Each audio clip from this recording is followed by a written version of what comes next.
Hello guys, how are you doing? So video start करने से पहले मुझे आप सभी को बताना है कि मेरी आवाज़ थोड़ी ख़राब हो रही है, तो प्लीज़ इसके साथ थोड़ा कोऑपरेट कर लीजिएगा। सो गाइस, जैसा कि हमने लास्ट एपिसोड के अंदर देखा था कि यूहा और वांग दोंगार दोनों ही एक दूसरे के साथ होते हैं और काफ़ी ज़्यादा खुश थे। लेकिन तभी यहाँ पर एक लड़की की एंट्री हो गई थी जो कि एग्जैक्टली लग रही होती है वांग दोंग की तरह, और बाकी सारे लोगों का भी यही मानना था कि ये लड़की तो वांग दोंग की तरह ही नज़र आ रही है, जिसकी वजह से वांग दोंग को काफ़ी ज़्यादा क्यूरियोसिटी हो रही थी। साथ ही उसे काफ़ी स्ट्रेंज फील हो रहा होता है इस लड़की के कॉन्टैक्ट के अंदर आने के बाद। इसी के साथ इस एपिसोड की स्टार्ट होती है और हमें देखने के लिए मिलता है कि यहाँ पर सिचुएशन अभी भी सेम ही होती है, जिसके बाद दोनों ही अपनी अपनी जगह पर खड़ी हुई होती हैं। लेकिन जैसे ही वांग दोंगार की नज़र वांग क्यूआर पर पड़ती है, तभी वो काफ़ी ज़्यादा गुस्से से उसे देख रही थी। दोनों के ही एट्रीब्यूट्स काफ़ी अलग अलग नज़र आ रहे होते हैं और साथ ही वांग दोंगार उसे देख के उस जगह पर ही फ्रीज़ हो जाती है। तभी हुआ उसकी तरफ को आ जाता है और यहाँ पर अब वो लड़की गुस्से से उसको देखती हुई कह रही होती कि टीचर, क्या मैं यहाँ से जा सकती हूँ? तभी टीचर कह रही होती है कि हाँ ठीक है। जब भी वो वहाँ से जाने लग जाती है तो हमें देखने के लिए मिलता है कि अपना हीरो उसको रोक लेता है और उससे कह रहा था कि एक्सक्यूज़ मी। जिसके बाद वो लड़की पलट जाती है। तभी वो कह रहा था एक्चुअली उस दिन आपकी ये वेल गिर गई थी, मैंने उठा ली थी, मेरे पास वक्त नहीं था ये आपको रिटर्न करने का। अब यहाँ पर ये वांग दोंगार भी देख रही थी, उससे थोड़ी सी जेलेसी हो रही होती है। लेकिन तभी ये लड़की काफ़ी एटीट्यूड मारते हुए कह रही थी कि मुझे इसकी ज़रूरत नहीं। ये कहते साथ ही तुरंत ही वहाँ से चली जाती है और अपना यूहाओ खड़ा हुआ देख रहा था। साथ ही हमें देखने के लिए मिलता है कि यहाँ पर अब वांग दोंगार उससे बात कर रही थी और कह रही होती है कि यूहाओ, न जाने क्यों इस लड़की वांग क्यूआर के पास से मुझे काफ़ी स्ट्रेंज फीलिंग आ रही है। मुझे ऐसा लग रहा है कि उसकी जो सोल पावर की फ्लक्चुएशन है और उसके सोल पावर के एट्रीब्यूट भले ही मुझसे अलग हो, लेकिन फिर भी न जाने क्यों इतनी ज़्यादा कंप्लीट डिफरेंट होने के बावजूद भी कुछ अजीब सा फील हो रहा है। लेकिन इतनी ही देर में यहाँ पर टीचर जाओ आ जाती हैं और जैसे ही टीचर जाओ वहाँ पर आती हैं, तभी वो कह रही होती हैं कि अगर मैं इसके बारे में गलत नहीं हूँ तो फिर इस लड़की के पास में बस एक ही मार्शियल सोल है। ये सुनने के बाद तो यहाँ पर वांग दोंगार हैरान थी। लेकिन तभी यहाँ पर वो आगे कह रही होती है कि लेकिन extremely powerful red dragon martial spirit इसके पास में है। जिसके साथ ही अब वांग दोंगार और साथ ही अपना यूहा दोनों ही उनके पीछे पीछे जा रहे होते हैं। तब वो बताने लग जाती हैं इस गोल्डन होली ड्रैगन स्पिरिट के बारे में और कह रही होती हैं कि सीनियर ब्रदर के पास में भी सेम ऐसी ही है। अब वो आगे चले जा रही थी और कह रही होती हैं कि ये जो गोल्डन होली ड्रैगन होता है वो काफ़ी ज़्यादा पावरफुल होता है, और वैसे भी तुम्हें शायद इसके बारे में नहीं पता, लेकिन ये ब्लू लाइटनिंग रेक्स से है। जिसके बाद वो अपनी बातों को आगे कंटिन्यू कर रही होती है और हमें देखने के लिए मिलता है एक ड्रैगन जो कि बहुत ही ज़्यादा पावरफुल था। तभी टीचर जाओ बता रही होती हैं कि ये स्ट्रॉन्ग तो है ही, इसकी स्ट्रेंथ भी काफ़ी ज़्यादा है, लेकिन फिर भी ये बहुत ही ज़्यादा ख़तरनाक ऑर्थोडॉक्स ड्रैगन क्लैन से बिलोंग करता है। और हमें देखने के लिए मिलता है कि वाकई वो ड्रैगन काफ़ी ज़्यादा पावरफुल था। लेकिन अब टीचर ये बताने लग जाती हैं कि जो मू लाओ का होली ड्रैगन है उसके पास में जो लाइट की पावर है वो बहुत ही ज़्यादा प्योर ब्लड लाइन है। तभी हमें ये भी बता रही होती हैं कि आगे की बात तो ये है कि वांग क्यूआर की जो मार्शल स्पिरिट है वो भी एक्सट्रीमली प्योर है। ये सुनने के बाद यूहाओ और वांग दोंगार दोनों ही काफ़ी ज़्यादा शॉक्ड होते हैं। और तभी यूहाओ ये कहने लग जाता है तो इसका मतलब ये तो नहीं कि ओरिजिन हो सकता है शुआंग लोंग का? तभी टीचर जाओ कहने लग जाती हैं कि हाँ, इसके बारे में तुमने बिल्कुल सही कहा। गोल्डन ड्रैगन जो है, ये जो एंसेस्टर पावर होती है, ये इसको कैदर कर रहा है। साथ ही वो बता रही होती हैं कि अपनी पावर का इस्तेमाल करते हुए ट्विन ड्रैगन बॉर्न हो रहा है और साथ ही अब एक ड्रैगन गॉड की पावर हासिल कर ली है। इसके बाद वो आगे बता रही होती है कि अब जो ड्रैगन मार्शल स्पिरिट है वो अब और भी ज़्यादा स्ट्रॉन्ग हो गई है। वैसे तो ज़्यादातर जो सोल एसेंस इनका होता है ना तो वो ड्रैगन का होता है, फिलहाल इनके अंदर एंसेस्टर एलिमेंट लो है। और फिर हमें देखने के लिए मिलता है कि यहाँ पर उसकी एक्सट्रीम पावर भी हमें दिखाई जाती है। जिसके बाद वो ये कह रही होती है कि इसके बारे में तो मुझे बाद में ही पता चलेगा। वैसे तो ये काफ़ी ज़्यादा बड़ी लेगेसी है गोल्डन ड्रैगन मार्शल स्पिरिट की, वैसे तो मेन लेन के अंदर ही है ये। जिसके बाद अब दोनों इसके पीछे पीछे जा रहे होते हैं और वो ये कह रही होती है कि अब तो मैं अगर तुम्हें मार्शल स्पिरिट के पर्सपेक्टिव से बताऊं तो डोंगार जो है वो इंडीड एक कम्प्लीटली डिफरेंट पर्सन है। जिसके साथ ही हमें देखने के लिए मिलता है कि अब यहाँ पर अपनी वांग दोंगार भी इसके बारे में सोच रही होती है और तभी वो ये बता रही होती हैं कि मुझे तो लग रहा है कि बस ये दोनों एक जैसी ही लगती हैं, इसके अलावा कोई भी सिमिलैरिटी नहीं।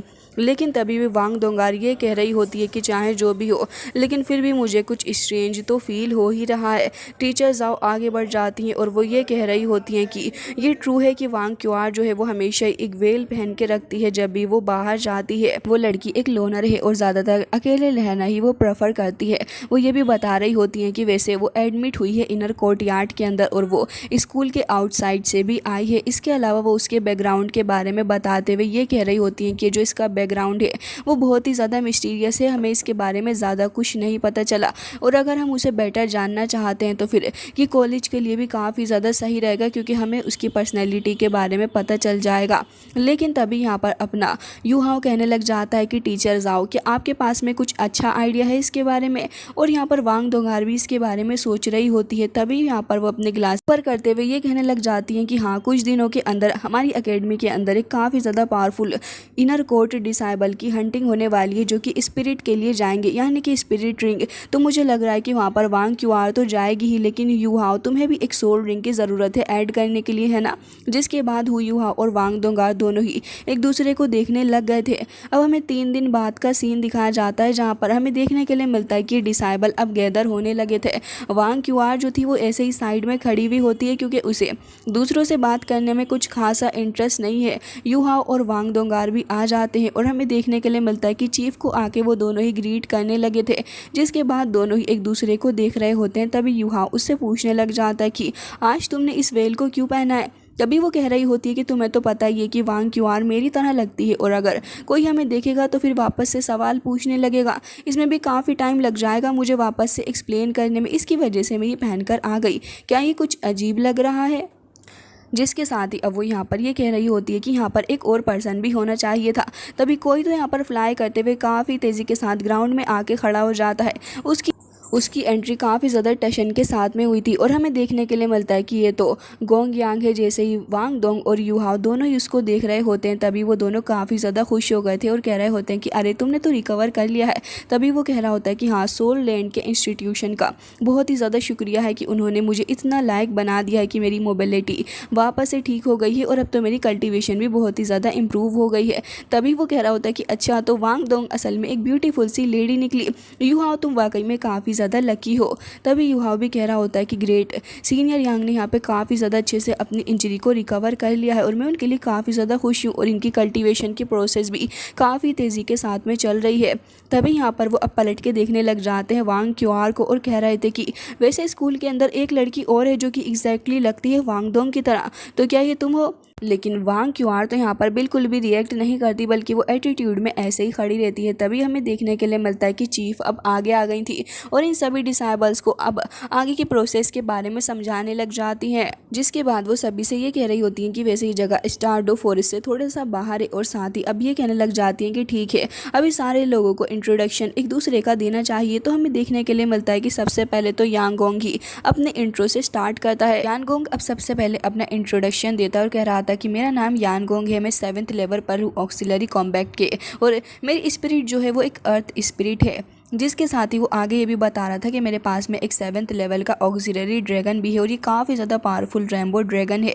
अब वो ये कह रहा होता है कि मुझे एक 7th सोल रिंग की ज़रूरत है। अब युहाओं की बारी थी और वो कह रहा होता है कि मैं अपने लेवल 52 पर हूँ और मेरे पास में एक ट्विन मार्शल सोल है, स्पिरिट आई। इसके अलावा मेरे पास में आइस एम्पर की पावर भी है। जिसके बाद वो ये कह रहा होता है कि मुझे अपनी स्पिरिचुअल रिंग की ज़रूरत है और मुझे 5th लेवल की सोल रिंग चाहिए। जिसके बाद वांग दोंगार की बारी आती है और वांग दोंगार कहने लगी थी कि मेरे पास में एक 61 की स्ट्रॉन्ग अटैक की पावर है, साथ ही मेरे पास में एक martial soul blight goddess butterfly की पावर है और वो अपनी बटरफ्लाई को यहाँ पर शो भी करती है। जिसके बाद वो ये कह रही होती है कि वैसे मुझे सोल रिंग की ज़रूरत नहीं, फिर भी मैं यहाँ पर अपने यूहाओ के साथ में फ्यूजन स्किल को परफॉर्म करना चाहती हूँ जिससे कि मेरी मार्शल पावर और भी ज़्यादा इंक्रीज़ हो जाए और साथ ही मैं उसके साथ कोऑपरेट करके एक्शन करना चाहती हूँ। तभी यहाँ पर टीचर काहे इम्प्रेस हो गई थी और अब वो इशारा करती हैं यहाँ पर वांग क्यूआर की तरफ को। वो तो यहाँ पे नखरीली लड़की ऐसे ही पिलर से लगी हुई खड़ी हुई थी और ऐसे ही खड़े होते हुए वो कह रही होती है कि वांग क्यूआर लेवल 60 गोल्डन ड्रैगन की स्ट्रॉन्ग ऑफेंसिव स्पिरिट। और ये कहने के बाद सारे लोग हैरान हो गए थे कि इस लड़की को क्या हो गया है। और अपना यूहाओ तो बहुत ही बुरा मुंह बनाने लग जाता है कि भाई साहब, लड़की के पास में इतनी सारी पावर है फिर भी एटीट्यूड तो देखो ज़रा। तभी यहाँ पर अब टीचर काय कहने लग जाती हैं कि ठीक है, अब हमें आगे बढ़ना होगा। हमें देखने के लिए मिलता है कि अब ये लोग सोल रिंग हासिल करने के लिए फॉरेस्ट के अंदर आ गए थे, जहाँ पर ये लोग धीरे धीरे करके आगे बढ़ रहे होते हैं। लेकिन तभी हमें देखने के लिए मिलता है कि यहाँ पर एक स्टोन था और वहाँ से इनको पार करते हुए जाना होता है। बीच में वाटर था। अब यूहाओ यहाँ पर वांग दोंगार की तो हेल्प कर लेता है, लेकिन जैसे ही वो वांग क्यूआर की तरफ को हाथ बढ़ाता है तो भाई साहब लड़की कह रही होती है कि मैं तुमसे कम नहीं, और खुद ही जंप लगा के दूसरी साइड को चली जाती है मुंह बनाते हुए। यूहाओ फिर भी कुछ नहीं कहता, लेकिन वांग दोंगार को उसका ये बिहेवियर काफ़ी ज़्यादा ऑड लगता है। जिसके बाद अब हमें रात का सीन दिखाया जाता है। अब वांग दोंग जो था, सारे के सारे लोग बैठे हुए खाना खा रहे होते हैं। सभी ने फिश को ग्रिल किया था। तभी यहाँ पर अब यानगोंग इशारा कर रहा होता है वांग क्यूआर को खाने के लिए, लेकिन वो तो एज ऑलवेज मुंह बना के बैठी हुई होती है। तब अपना यूहाओ जो था जेंटलमैन की तरह कुछ फूड उठा के ले जाता है और उसकी तरफ को ले जाके फिश को ऑफर करता है। पहले तो वो सड़ेला सा मुंह बना रही थी, लेकिन फिर भी यूहाओ की शक्ल देखते हुए जिस पे एक स्माइल थी, वो तुरंत ही फिश को ले लेती है और फिर उसे खाने भी लगी थी। काफ़ी रात का वक्त हो चुका था और बीस्ट का अभी भी कुछ अता पता नहीं होता, जिसके चलते यहाँ पर यानगोंग, अपना यूहाओ और साथ ही वांग दोंगार सभी सो चुके होते हैं। लेकिन यहाँ पर वांग क्यूआर बैठी हुई थी अपनी एक मेडिटेटिव स्टेट में। लेकिन तभी उसे यहाँ पर कुछ फील होता है कि कुछ तो काफ़ी ज़्यादा स्ट्रेंज है। वो तुरंत ही खड़ी हो जाती है और खड़े होकर कह रही थी कि यहाँ पर कोई मूवमेंट है। तभी यहाँ पर यूहाओ खड़ा हो जाता है, वांग दोंगार भी और यानगोंग भी। यहाँ पर वो देख रहे होते हैं कि आखिर यहाँ पर किस तरीके की पावर मौजूद है। तभी हमने देखने के लिए मिलता है कि यूहाओ तुरंत ही अपनी स्पिरिचुअल डिटेक्टिंग पावर का इस्तेमाल करता है, जिसके थ्रू जैसे ही वो अपनी पावर का इस्तेमाल करता है तो वो डिटेक्ट कर पा रहा था कि यहाँ पे एक काफ़ी ज़्यादा खतरनाक बीस्ट है। और वो ये बता रहा था कि यहाँ पे एक बिहाई सेमेट्रिक कल्टिवेटर बीस्ट है जिसने 50,000 सालों तक कल्टिवेशन किया है। जिसके बाद हमें वो बीस्ट दिखाया जाता है। यूहाओ बता रहा था कि ये बीस्ट की पावर जो है वो पॉइजनस अटैक है और बहुत ही ज़्यादा खतरनाक ये अटैक होते हैं। तभी टीचर काहे यहाँ पर आ गई थी और कह रही होती हैं कि इसकी जो सोल रिंग है वो सूटेबल रहेगी प्रॉपर्टीज़ के मामले में अपने यांगोंग के लिए। तो मैं चाहती हूँ कि यूहाओ तुम आगे जाओ और तुम कंट्रोल लो, बाकी वांग दोंगार और वांग क्यूआर दोनों ही आगे जाके इस मॉन्स्टर को ज़िंदा पकड़ने की कोशिश करेंगी। अब क्यूआर बिल्कुल भी सब्र नहीं करती है और हमें देखने के लिए मिलता है कि वो तो तुरंत ही भाग गई थी। जिसके बाद यूहाओ एंड साथ ही अपनी वांग दोंगार भी जा रही होती है। तभी यहाँ पर यानगोंग भी जा रहा था, लेकिन तभी टीचर काय उसको रोक लेती हैं। वो बेचारा हैरान था कि आखिर उसे क्यों रोका जा रहा है। तभी वो कहने लग जाती है कि मैं इनके टीम वर्क को देखना चाहती हूँ और मैं चाहती हूँ कि इनका टीम वर्क और भी ज़्यादा निखर के सामने आए। अब हमें देखने के लिए मिलता है कि वांग क्यूआर जो थी वो तो काफ़ी तेज़ी के साथ भागती हुई जा रही होती है, लेकिन दूसरी तरफ अपना यूहाओ और वांग दोंगार वो दोनों ही साथ में अब परफॉर्म कर रहे थे।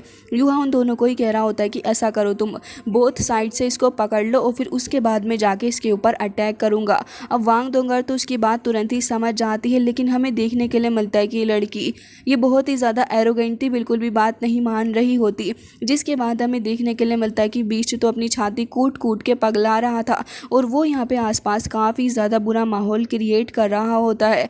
लेकिन तभी हमें देखने के लिए मिलता है कि वहाँ काफ़ी तेज़ी से आगे बढ़ता है और वांग दोंगार भी काफ़ी तेज़ी के साथ में आगे बढ़ रही थी। जिसके बाद ये दोनों ही आगे बढ़ते हुए अटैक करने जा रहे होते हैं बीस्ट के ऊपर। लेकिन ये वांग क्यूआर काफ़ी ज़्यादा एरोगेंट लड़की थी, बिल्कुल भी एक्शन नहीं ले रही होती बल्कि अपनी ही जगह पर खड़ी होती है।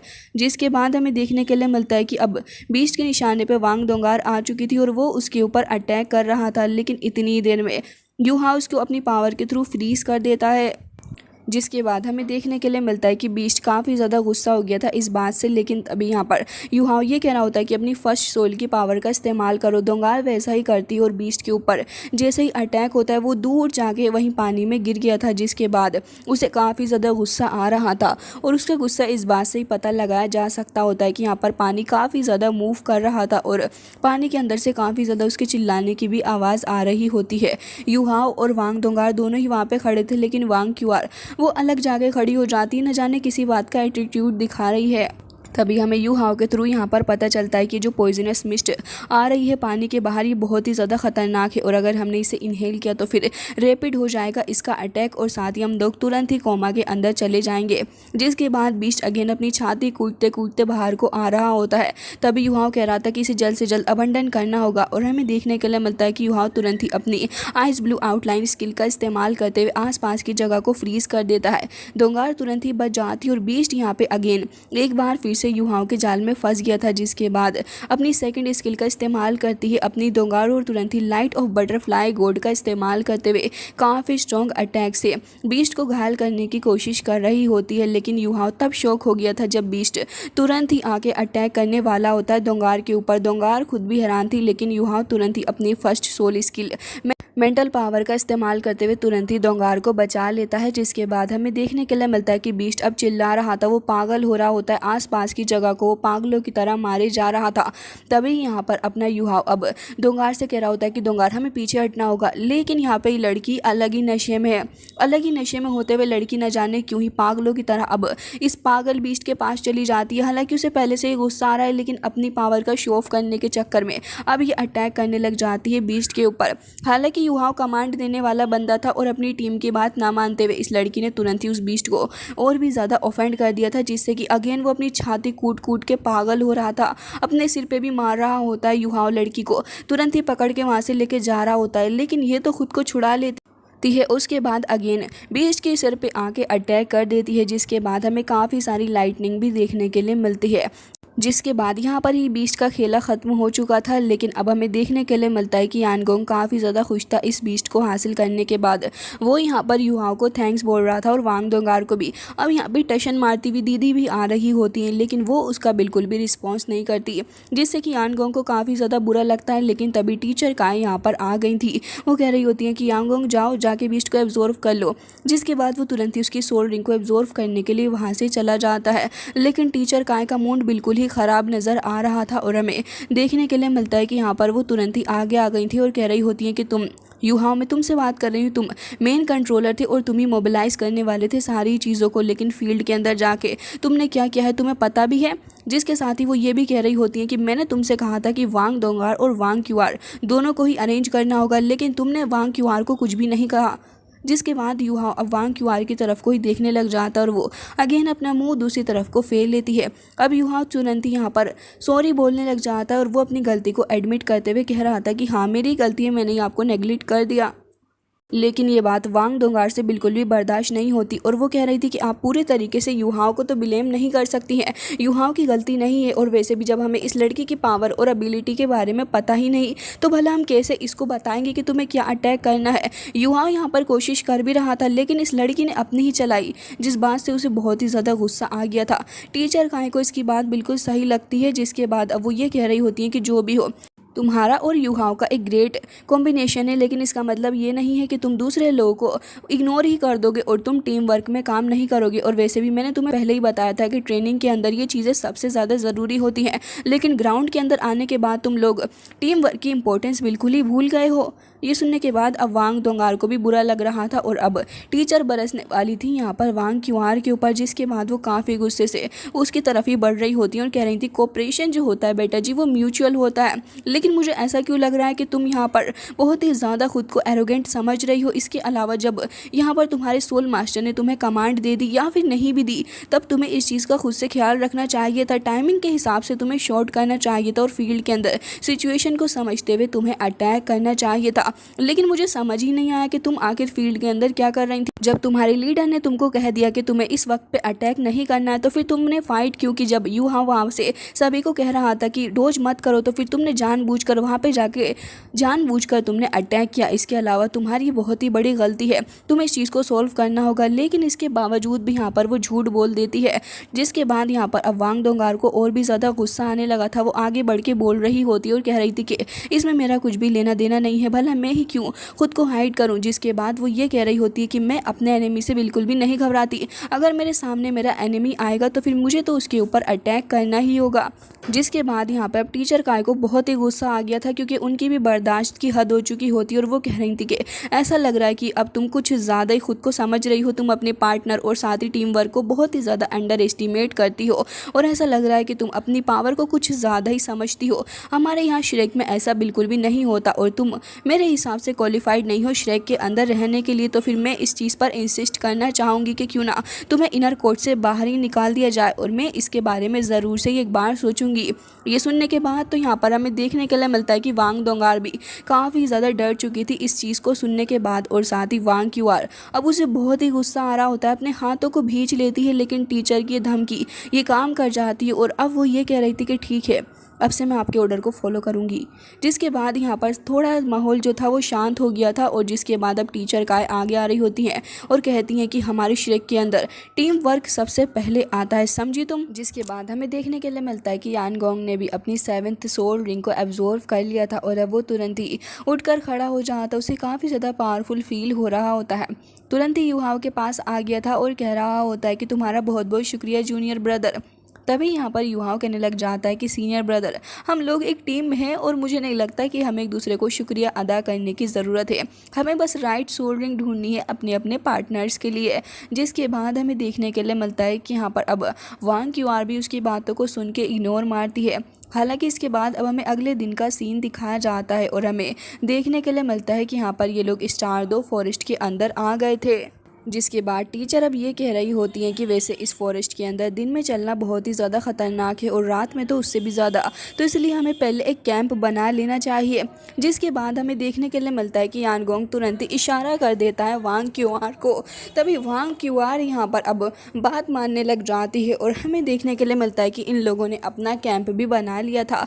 अब रात में ये लोग बैठे हुए होते हैं, तभी यहाँ पर टीचर का इन सभी से कह रही होती हैं कि नाइट के फर्स्ट हाफ के अंदर मैं यहाँ पर पेट्रोलिंग करूँगी और उसके दूसरे हाफ में युहा और वांग क्यूआर दोनों ही करेंगे।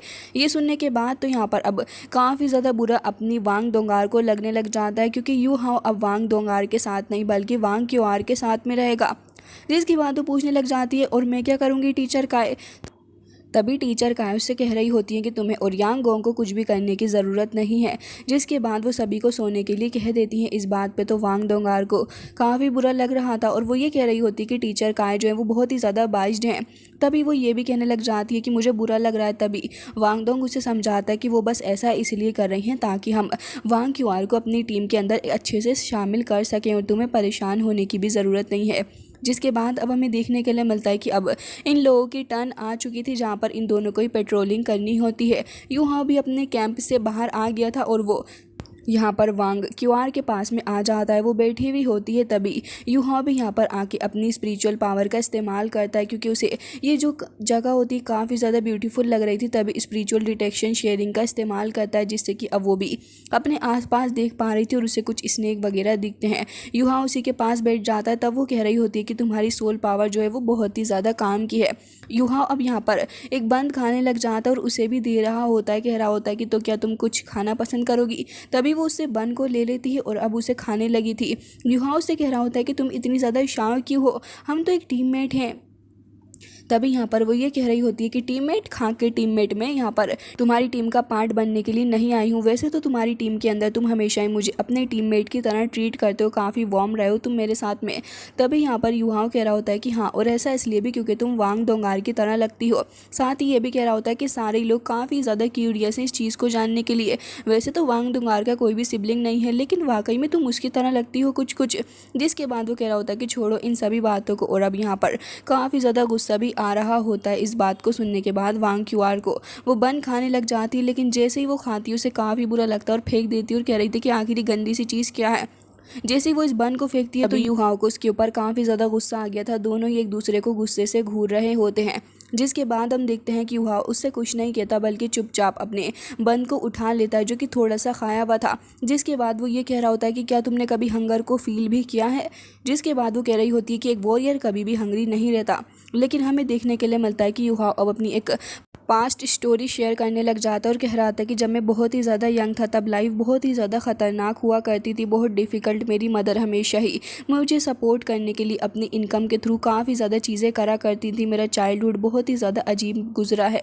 साथ ही वो ये बता रहा था कि अगर बाहर बहुत ही ज़्यादा ठंड होती तब भी मेरी मॉम लॉन्ड्री किया करती थी। उनके हाथों पे ज़ख्म पड़ गए थे, हमेशा ही ब्लड से सने रहते उनके हाथ।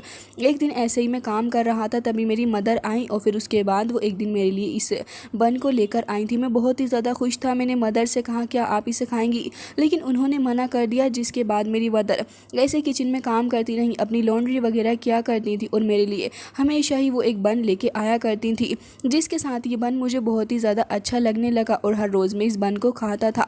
लेकिन यहाँ पर हमारी सिचुएशन जो थी वो मुझे नहीं पता था कि ऐसी होगी, क्योंकि मेरे लिए एज अ चाइल्ड लाइफ बहुत ही ज़्यादा हैप्पी रही थी और मैं अपनी मदर के साथ बहुत ही ज़्यादा खुश हुआ करता था। भले ही लाइफ हार्ड क्यों ना हो, लेकिन फिर भी मदर के साथ मैंने बहुत ही ज़्यादा अच्छा वक्त गुजारा। लेकिन धीरे धीरे मदर की हालत ख़राब होने लगी। सुनने के बाद अब क्यों थोड़ी और क्यूरियोसिटी से भर जाती है आगे की स्टोरी को जानने के लिए। तभी युहाव अब इस बन को रोते रोते खाने लग जाता है और अब उसे याद आता है कि कैसे उसकी मदर को किचन के अंदर सारे ही लोग ह्यूमिलिएट किया करते थे। सभी लोग उसके ऊपर लॉन्ड्री का काम थोप दिया करते थे। युहाव बता रहा था कि वो दू के मेंशन के अंदर काम किया करती थी और जब भी वहाँ पर फूड बच जाता तो सारे ही लोग वहाँ से सारा ही फूड ले जाया करते। इवन अगर मेरी मदर थोड़ा फूड लेने की कोशिश भी करती तभी लोग उन्हें बहुत ही बुरे तरीके से ट्रीट किया करते थे, जिसके साथ ही हमें देखने के लिए मिलता है कि उसकी मदर के साथ लोग कितना ज़्यादा बुरा करते थे। और अभी युहाव ऐसा ही करते करते रोने लग जाता और वो आधा बन खा चुका था, जिसके बाद उसे अपनी मदर की बहुत ही ज़्यादा याद आती है। एक दिन उसकी मदर ऐसी बारिश में पड़ी हुई थी, तभी एक काइंड बंदा आता है और उसे वही बन दे देता है, जिसके बाद उसकी मदर रोज़ रोज़ ऐसे शॉप पे से उस बंदे से वो बन लेने लगी। हालांकि वो काइंडनेस की वजह से ही वो बन दिया करता था, लेकिन युहाव की मदर की हालत भी इस बीच काफ़ी ख़राब होने लगी। प्रेजेंट में हमें देखने के लिए मिलता है कि युहाव इतना ज़्यादा रो रहा था कि बन के अंदर भी उसके टीयर्स जाके गिर जाते हैं। पास्ट में उसकी मदर बहुत ही ज़्यादा ख़राब हालत में थी। युहाव के पूछने पर भी वो उसे कुछ नहीं बताती और प्रेजेंट के अंदर युहाव के आंसू ऐसे ही लगातार टपक रहे होते हैं। एक दिन उसकी मदर ऐसे ही काम करते करते बेहोश हो गई और फिर वो वक्त भी आ गया जब उसकी मदर उसे छोड़ के चली गई थी। हालांकि उसे फिर पता चला जब वो बाहर की दुनिया में आया कि वो पैनकेक तो एक काइंड आदमी दिया करता था और फिर जैसे ही उसकी मदर चली गई तब उसके लिए लाइफ काफ़ी ज़्यादा हार्ड हो गई। जिसके बाद अगेन वो अपनी मदर को सड़कों पे चलते हुए याद करता कि कैसे उसकी मदर ने उसकी लाइफ को इतना ज़्यादा इजी कर दिया था। जिसके बाद युहाव काफ़ी ज़्यादा रोया करता था अपनी मदर के ग्रेव के पास। प्रेजेंट में युहाव की आंखों से आंसू नहीं रुक रहे थे, ऐसा लग रहा था जैसे बारिश की कोई झड़ी ही लग गई हो। लेकिन फिर उसे समझ आता है कि मदर अगर आज आप यहाँ पर होती तो मैं आपको प्रोटेक्ट भी कर पाता और आपको सपोर्ट भी कर पाता। जिसके बाद हमें इस बन की स्टोरी पता चलती है। अब युहाव ये भी कह रहा था कि वो बेस्ट चीज़ है जो मैंने अपनी लाइफ में खाई। अब यहाँ पर क्यूआर उसके पास आ जाती है, उसके शोल्डर के ऊपर हाथ रखते हुए वो उस झूठे बन को ही ले लेती है और अब उसे खाने लग गई थी। युहाव उसकी तरफ को देखता है तो उसकी आंखें बहुत ही ज़्यादा नम होती हैं, मतलब कि इसी मौके पर अब लड़की का दिल मेल्ट हो गया। हालांकि यहाँ पर सडनली आग बुझ जाती है और युहाव को समझ आता है कि आसपास बहुत ही ज़्यादा खतरनाक बीच है, तो वो अपनी स्पिरिचुअल डिटेक्शन शेयरिंग का इस्तेमाल करता है और इसी के साथ ये एपिसोड हो जाता है। एंड आई होप गाइज कि आपको आज का ये एपिसोड अच्छा लगा होगा, क्योंकि थोड़ा इमोशनल एपिसोड ये रहा। वेल गाइज, मुझे आपको ये याद दिलाना था कि हमारा एक व्हाट्सएप चैनल भी है जिसका लिंक हमने आपको डिस्क्रिप्शन एंड पिन कमेंट के अंदर भी प्रोवाइड किया है, तो आप जाके प्लीज़ हमें फॉलो कर लीजिए। मैं मिलती हूँ आपसे नेक्स्ट वीडियो में, तब तक के लिए bye bye, take care of you.